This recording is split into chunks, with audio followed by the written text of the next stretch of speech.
जी अस्सलाम वालेकुम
जी अस्सलाम वालेकुम अस्सलाम वालेकुम वालेकुम अस्सलाम। बाकी लोग जी कोई मसला है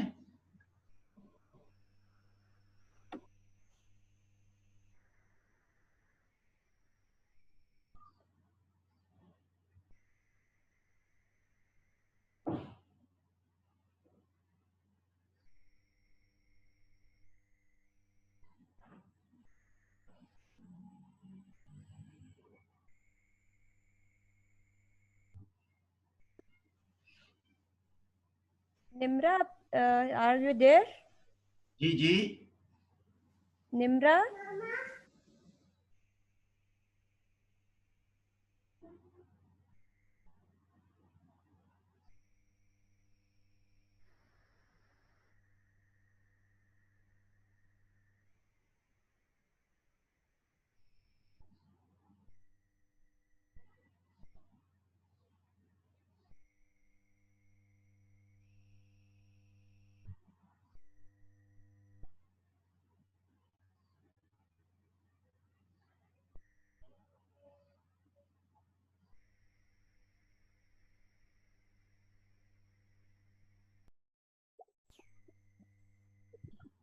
आयशा सिद्दीका।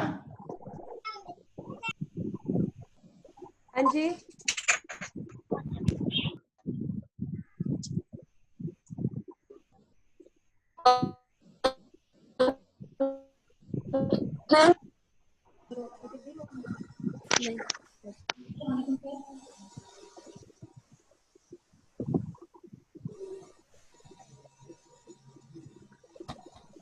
सर, आपको नजर आ रही है मेरी वीडियो? आवाज आ रही है आपको मेरी?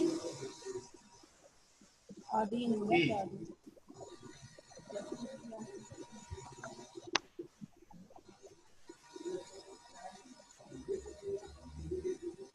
जी सर। The scholar जी जी Amira Aslam. Sir. Yes sir.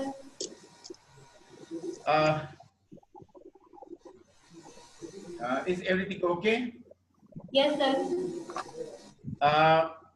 You stated to compare the effect of grade between 10 and 11 and gender difference of both teacher and students. T-test was used. Yes. For which hypothesis these test has been applied? Is there any corresponding hypothesis for these tests? As you have three hypotheses, there is no significant effect of students' mathematical content knowledge on students' mathematical achievement.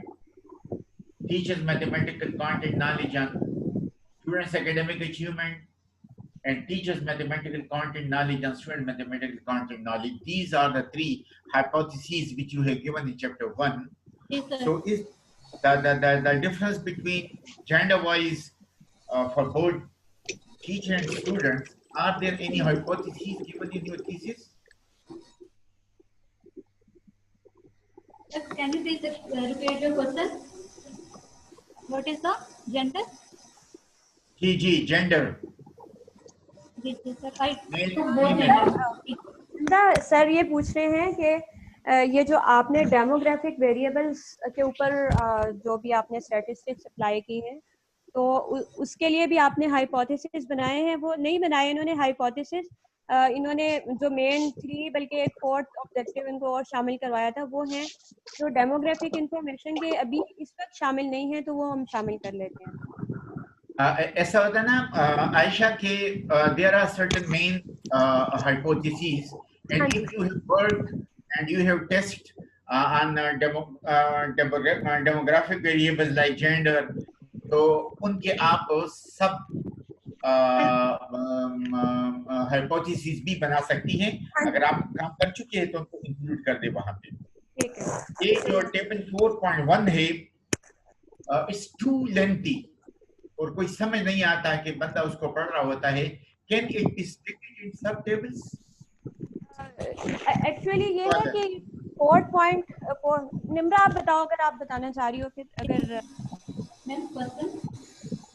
Question वो पूछ रहे हैं कि 4.1 table जो है, जो summary table है आपका, वो बताएं कि समरी टेबल है उसमें सारी इंफॉर्मेशन उसमें हमने टीचर से करेक्ट रिस्पॉन्सेज और स्टूडेंट के करेक्ट रिस्पॉन्सेज पहले मेंशन किए और फिर हमने उनका मीन डिफरेंस निकाल के तो फिर एक्सरसाइज निकाले कि टीचर्स के करेक्ट रिस्पॉन्सेज में से स्टूडेंट के करेक्ट रिस्पॉन्सेज को सब्ट्रैक्ट किया और फिर उसको 50 पे डिवाइड करके हमने इफेक्ट साइज फाइंड किया कि कितना इफेक्ट है, यानी मीडियम इफेक्ट है, लो इफेक्ट है या हाई इफेक्ट है टीचर स्टूडेंट्स के कंटेंट नॉलेज में। डिफरेंस हमने बेसिकली यहाँ पे बताया। ये ऐसा है ना कि आप इस पर सोचे कि if it can be split in different, तो वो बेहतर होगा क्योंकि तीन चीज़ पर आपका टेबल है ना। जी डॉक्टर साहब, वो मैं आपको बताती हूँ।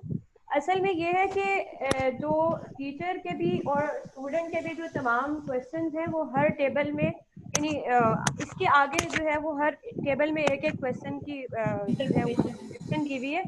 ये वाला जो टेबल है, ये जो हमारे इंटरनेशनल फॉरेन इवैल्यूएटर थे उनकी रिकमेंडेशन पे ये टेबल, समरी टेबल ऐड किया गया है, जिसमें कि जो MCQ of teachers and MCQ of students, उनको उनके जो तमाम यानी डिस्क्रिप्टिव्स हैं उनको समराइज किया गया है इस टेबल में। वो उनका ये कहना था कि एक जगह पर ये तमाम इंफॉर्मेशन इकट्ठी प्रेजेंट होनी चाहिए टेबल में, उनकी रिकमेंडेशन पे डाला गया।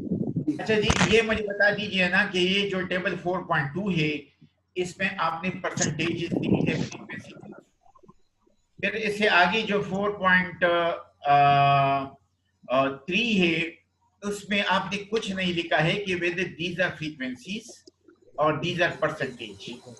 So there should be same format and same pattern for all the tables, preferably having the frequencies and percentages both, so that the things are clear.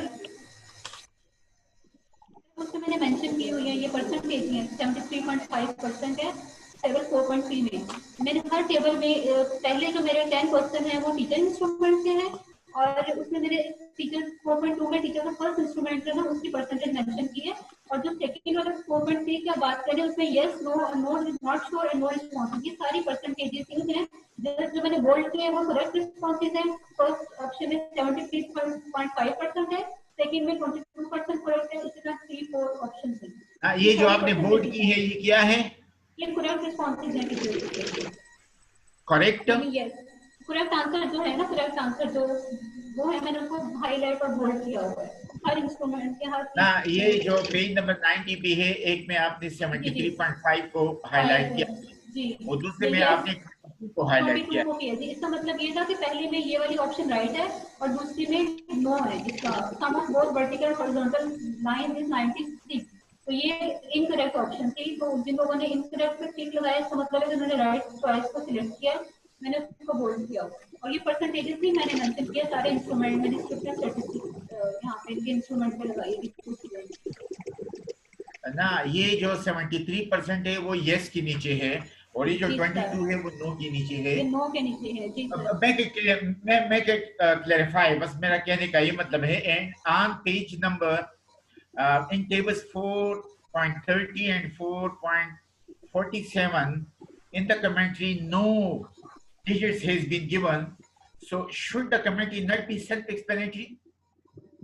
आप टेबल 4.30 और 4.47 देखिए, वहां पे कमेंट्री में आपने कोई जी सर वो एक्चुअली मैं बताती हूँ, ये भी जो है ना असल में बहुत सारी चेंजेस इनकी जो है ना वो माइकल शेर जो कि फॉरेन इनके इवैल्यूएटर्स थे उनके कहने पे की गई है। वो ये कहते थे कि जो है ना टेबल जब आप दे रहे हैं उसके नीचे नहीं, उसके नीचे वो कहते थे कि सेम इंफॉर्मेशन को आप रिपीट मत करें। ये उन्होंने काफी ज्यादा यानी 2-3 महीने मेरा ख्याल है इनको करेक्शंस पे लगवाए हैं और उनकी आयशा आप अजीब बात कहती है ना कि मैं कह रहा हूँ कि 4.30 एंड 4.47 ये दो टेबल्स ऐसे हैं कि जिसमें जो कुछ आप कह रही है उसको आपने नंबरों का सपोर्ट नहीं किया है, बाकी में दिया है। तो अगर आपकी बात में मान लूं तो फिर तो बाकी में भी नहीं होना चाहिए। Why these two specific tables? बस आप देख लीजिए इसको, आप देखिए क्योंकि नोट कर लें इसको। This is my observation.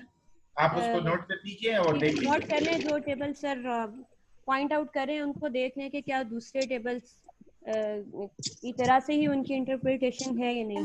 आवाज कट रही थी, मैं पूछ रही हूँ 4.47 और किस क्वेश्चन में करने का टेबल कौन सा में कहा है उन्होंने? 4.47 एंड सेकंड वन 3.1 शायद कहा है, 3.1 या 4.30 4.43 हाँ 4.30 और 4.7 ये जरा देख लें कि इनका जो इंटरप्रिटेशन का पैटर्न है वो क्या फर्क है दूसरे टेबल से। 4.30 में मैंने टी टेस्ट लगाया था जेंडर पे, जबकि जो 4.747 है उसमें मैंने ना बस आप नोट कर लें निम्रा, उसको आप नोट कर लें और वो कह रहे हैं कि उसकी इंटरप्रिटेशन जो है वो भी बाकी पैटर्न के मुताबिक होनी चाहिए। ये ठीक है।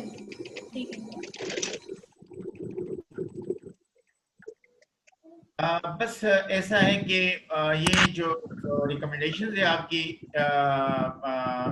your recommendation should be like researcher that every recommendation must explain the things like what to do, who to do and how to do. ये 3 बातों का आप ख्याल रखिए, जरा बहुत जनरल और जेनरिक नहीं होनी चाहिए, because this is a PhD study and my general comment is कि there are certain incomplete references, or there are many typographical errors, जिसको proofreading की इसकी जरूरत है. And from my side, this is the IYY is OR. बाकी अयाज खान आपसे. Thank you very much, sir. बहुत शुक्रिया. She has noted every comment and observation. So ये करेंगे इंशाल्लाह. उनके supervisor जो हैं वो भी करेंगे इंशाल्लाह ताला. तो अब हम डॉक्टर साहब से, डॉक्टर अयाज साहब आप should I remain here? I should leave. जी सर, आप जैसे पसंद करें. अगर आपके पास थोड़ा सा टाइम है तो डॉक्टर अयाज के भी कमेंट सुन लें. अगर आप जाना चाहते हैं तो कोई मसला नहीं. ठीक है, मैं सुन लेता हूँ. अयाज खान अगर दिखाई दे तो बहुत बेहतर होगा. अस्सलाम वालेकुम. वालेकुम जनाब, सलाम. कैसे हैं? ठीक है. बिल्कुल खैमा. अभी दिखा देगा ना दोस्तों. हाँ, मैं जिधर तो पता लगी जो मुझ पख्तों के खबर है होगा. बिल्कुल सही. तासु क्वेश्चन क्लास में जो शुरू करूं जी. तासु क्वेश्चन क्लास में जो शुरू करूं. बिल्कुल खत्म नहीं, शुरू कई तासु. अच्छा, एक तो ये बताओ सादा लफ्ज़ रबी मज़ीद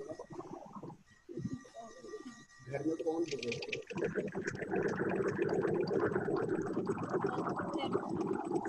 सादा को जरा आपको पंजाबी में समझाना कि आपने क्या मैंने क्या बताया. मैंने क्या नहीं किया. और सादा लफ्ज़ों में बताना ये इसी चीज़ वहाँ उर्दू पंजाबी जिसमें मतलब मैं ये कहूँ कि मैंने अपनी थीसिस में क्या किया. मैंने दिया था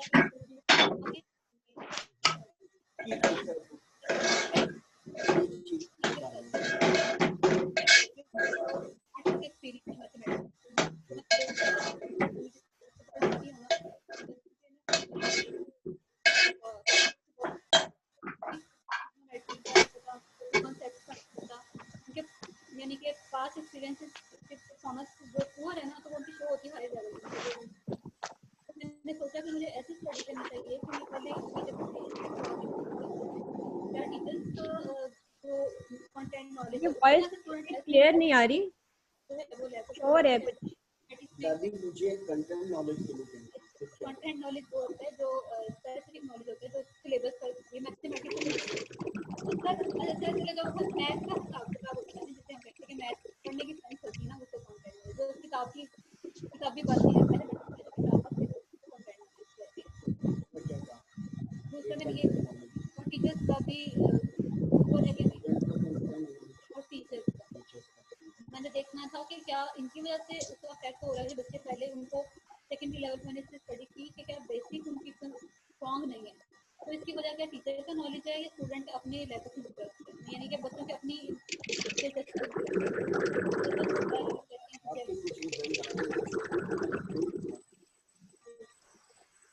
उसमें एक्सपीरियंस का कोई असर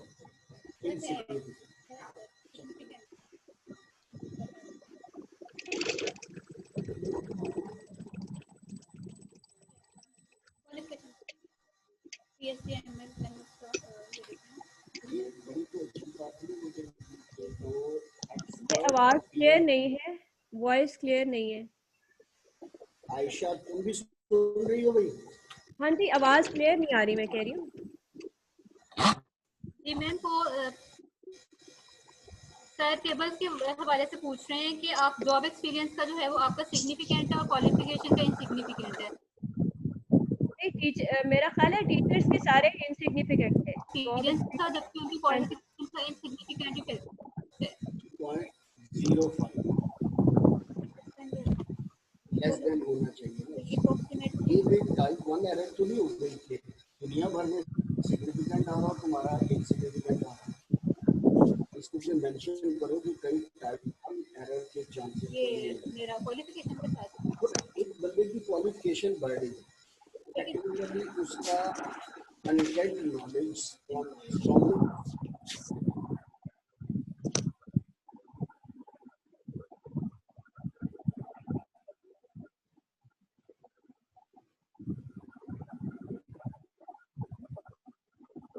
स्टडी है तो सर आपको फीमेल डिस्कस है, तो उन्होंने कहा कि मेल की स्पेशली हट के उन्होंने कहा कि हमें इससे कोई फर्क नहीं पड़ता कि ये हमसे ये रिस्पॉन्ड करते हैं, ये ऊपर हमारी तो गवर्नमेंट नौकरी है। और जो एक्सपीरियंस टीचर थे ना वो बड़े कॉन्शियसली पढ़ रहे थे, मेरे से पूछ रहे थे बार बार कि आप जरा मुझे ये एक्सप्लेन करें। जैसे एक एमएस की फिजिक्स थी और वो 10 साल से सेकेंडरी लेवल को पढ़ा रहे थे, उनके 95% के करेक्ट रिस्पॉन्सेज थे। एंड आई वाज सरप्राइज कि वो कहती कि मैं एमएससी फिजिक्स हूँ और यहाँ पे स्कूल में तो मैथ टीचर नहीं है और मुझे मतलब बाय कंपल्जन पढ़ाना पड़ रहा है। इसी तरह एक्सपीरियंस टीचर जो 15-15 साल से पढ़ा रहे थे उनके बहुत अच्छे रिजल्ट आए थे as compared to those who are more qualified. Mathematics और फिजिक्स ये दोनों बुनियादी तो एक ही है, लेकिन आईटी के टीचर्स भी पढ़ा रहे थे और आईटी वाले टीचर्स भी पढ़ा रहे थे और बीएड एमएड के टीचर्स भी पढ़ा रहे थे। सिंपल बीएड ग्रेजुएट हैं और एमएड हैं वो भी पढ़ा रहे थे और उनके कॉन्सेप्ट्स भी स्टूडेंट सेटिस्फाइड थे। स्टूडेंट्स के रिस्पॉन्स आयशा टेस्ट इससे खुद लगवाए थे। मैम जी सर जी कहाँ चली आयशा? जी अच्छा, डॉक्टर आयशा हाँ जी ये जो बी टेस्ट होते हैं, सर पूछ रहे हैं कि टेस्ट एनालिसिस मैंने आपके पास बैठ के किया था ना कि खुद ही हाँ किया जी है? हाँ जी, वो ये सारा एनालिसिस खुद किया है, अच्छा इसमें मैंने ये इसको बताओ इंश्योर किया है, खुद सारे एनालिसिस को इंश्योर किया है मैंने। उसमें जेंडर को डालते हैं या इसमें एमसीक्यू को डालते हैं? क्या पूछ रहे हैं? सर कह रहे हैं कि जब टी टेस्ट लगाया तो जेंडर में तुमने जेंडर को डाला है कि एमसीक्यू को डाला है? जेंडर को इंडिपेंडेंट वेरिएबल में डाला था या एमसीके को डाला था?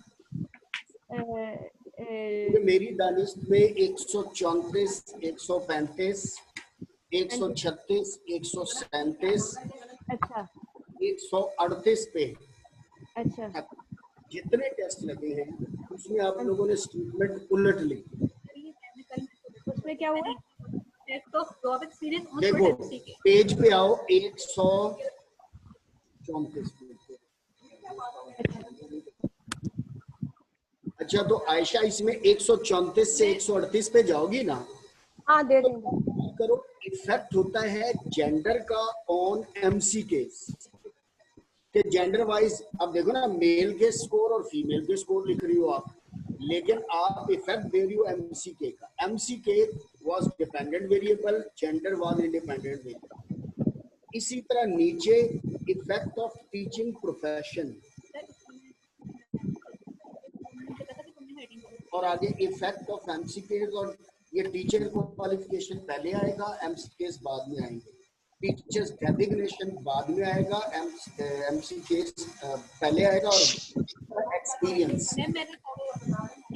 ये मैंने इसको करेक्शन करवाई थी, इसने पता नहीं वो करेक्शन किया कि नहीं, इसने शायद वाइवा स्लाइड में भी इसने मिस्टेक की हुई थी और थीसिस में भी की हुई थी। इसको मैंने कुछ दिन पहले करेक्शन करवाई थी कि इसको स्टेटमेंट को ठीक कर ले। पता नहीं अब मे बी कि वो थीसिस की शायद पुरानी कॉपी आपके पास होगी, वहाँ इसने मे बी के ना की हो स्लाइड्स में भी, और मैंने इसको कहा था कि थीसिस में भी ये करेक्शन कर ले कि वो चलो ठीक है। अच्छा अब आयशा मसला ये है कि अगर फर्ज किया खवातीन जेंडर वाइज सिग्निफिकेंट फर्क आया तो उस पे आप लोगों ने क्या वो दिया, रिकमेंडेशन क्या दी?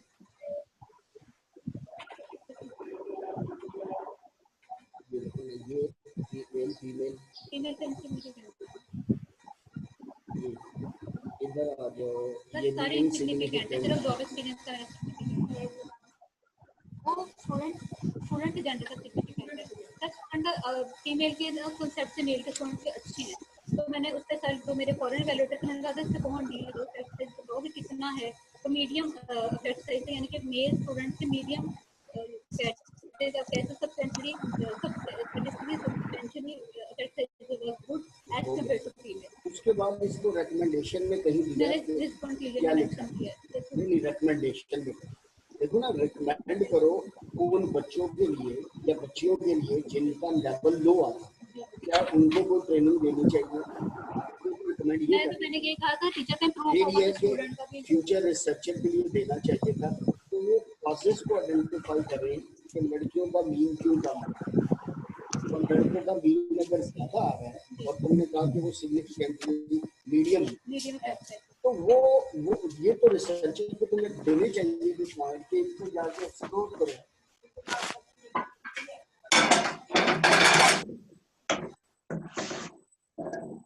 जो सिग्निफिकेंट आता है सिग्निफिकेंट एक रिकमेंडेशन, सिग्निफिकेंट का मतलब क्या होता है, यानी कि इसका मतलब क्या है? ये तो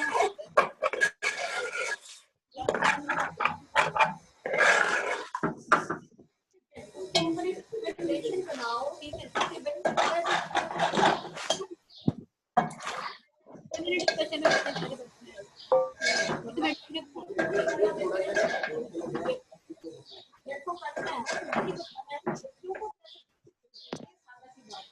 देखिए जब सिग्निफिकेंट आता है ना, इसकी दो चीजें हैं। आयशा आप भी इसको गौर से समझिए। जब सिग्निफिकेंट आता है now the result can be generalized to the whole sir आपकी आवाज में ना काफी सैंपल में आ रहा शोर है, है, शोर आ रहा है। फीमेल के नीड में फर्क, रूरल और अर्बन के वाइज जहाँ कहीं भी फर्क आ रहा है, जब लफ्ज सिग्निफिकेंट आ जाए यानी 0.05 से लेस देन, इसका मतलब है this can be generalised to the whole population, whether accessible और टारगेट पॉपुलेशन। अब आपको इस पे रिकमेंडेशन देना लाजमी होता है, क्योंकि आप अब कह रहे हैं कि जनाब ये बात लिमिटेड टू सैंपल नहीं, जनरलाइजेबल है, आप हर जगह ट्रेनिंग इसकी दे सकते हैं। तो ये कंसेप्ट ये रखिए, तो ये पूरी पॉपुलेशन तक हो गया। अब मुझे इसकी रिकमेंडेशन देना बहुत ठीक है। लीजिए डॉक्टर साहब, मेरी तरफ से तो इतना ही था। डॉक्टर साहब लगता है दिन चले गए। पानी पी रहे थे। अच्छा सर और मेन मेरा और कोई ऑब्जर्वेशन नहीं है, यही था। अच्छा इसको आपने एक्स पोस्ट फैक्टो क्यों कहा? तो ये होता है ना कि जो आफ्टर द फैक्ट हम स्टडी करते हैं विदाउट एनी मैनिपुलेशन, एक्चुअल चीजें हो चुकी हैं, अगर हम उस पर स्टडी करते हैं, तो मैं यही देखना चाहती थी कि इसकी रीजन क्या है, क्या टीचर्स का एमसीक्यू स्ट्रांग है या पुअर है। तो अच्छा मेरी स्टडी में पैरेलल है, बहुत सी जगह पे टीचर का पुअर है स्टूडेंट। जब भी एक्स पोस्ट फैक्टो या कॉजल कंपैरेटिव स्टडी की जाती है, असल में ये एक तरह से एक्सपेरिमेंटल स्टडी की तरफ भी लीड करती है, लेकिन इसमें हम कोई मैनिपुलेशन नहीं देते, बस एक्सपेरिमेंट की तरह की होती है। तुम्हें पहले मेरी बात सुन, ठीक है, तुमने अपनी जो रिकमेंडेशन उसमें स्टूडेंट्स को लिखना है ठीक है, कि बहुत से फैक्टर्स हैं जिसको मैं कंट्रोल नहीं करता, ये भी रिकमेंडेशन है। ये लिखो। तुम लिखोगी कि ये ना बहुत से वेरिएबल जिनको मीडिएटिंग वेरिएबल कह देते हो, वो कॉमिटेंट वेरिएबल है तकरीबन एक जैसे, आप उसको कंट्रोल नहीं कर पाते। तो आप कहते हैं जनाब बड़ा बेहतर होगा कि कोई स्टूडेंट इस स्टडी को एक्सपेरिमेंटल बेसिस पर, ये भी अपना है, ये कॉन्सेप्ट, क्योंकि कॉज एंड इफेक्ट का एग्जैक्ट रिलेशनशिप वो बताता है, इसमें पुअर है। हमें कंटेक्स्ट का नहीं पता, डिफरेंट कंटेक्स्ट में थे टीचर, इस वजह से ये किसी एक स्कूल में जाकर देखें कि क्या कंटेंट नॉलेज को एनहांस करने की कोई स्ट्रेटजी हो तो उसका असर क्या बन सकता है। तो ये रिजल्ट्स उसमें बहुत काम आएंगे। बल्कि आगे इधर की कोई लड़की हो जो मैथमेटिक्स में इंटरेस्टेड हो, वो कोई एक्सपेरिमेंटल स्टडीज करे, ठीक है। ओके मैडम,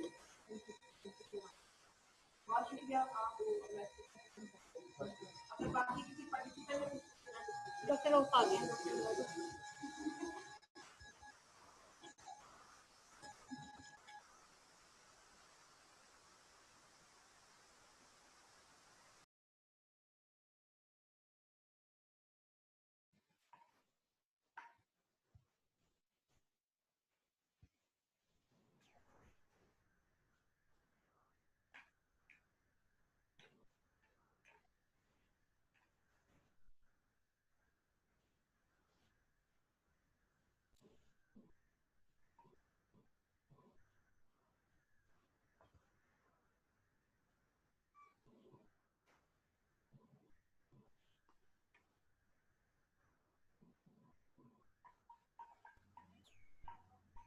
जी अयाज खान।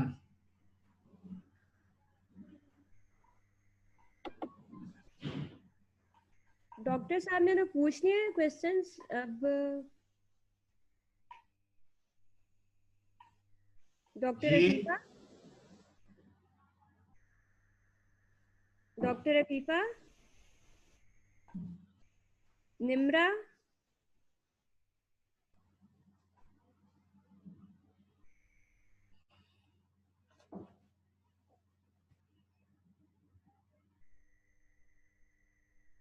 जी डॉक्टर आयशा। हाँ जी, मैं ये कह रही हूँ कि डॉक्टर अयाज जो है ना, वो तो उन्होंने अपने क्वेश्चंस कर लिए थे। अब अब जारी है या शुड वी लीव और पता नहीं, मैं वही देख रही हूँ कि कोई आवाज नहीं आ रही अब।